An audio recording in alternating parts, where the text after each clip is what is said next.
ขันอยากงานหรือว่าเป็นจังใดก็บอกแน่คนที่อยู่ตรงนี้มันอ่อนแอคือไปมิดคักแท้หรือใจแปลเปลี่ยนไปแล้ว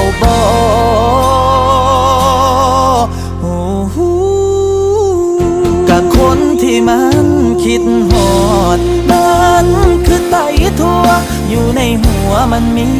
แต่เจ้าหูบอกความเหงา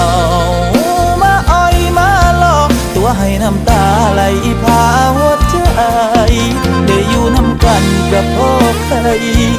แน่แต่ยอมแพ้ให้ความห่างไกล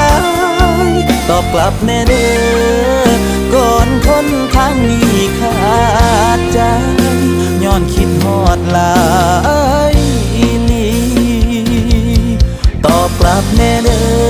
อก่อนคนทางนี้ขาดใจ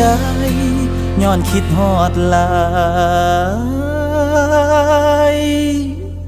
หัว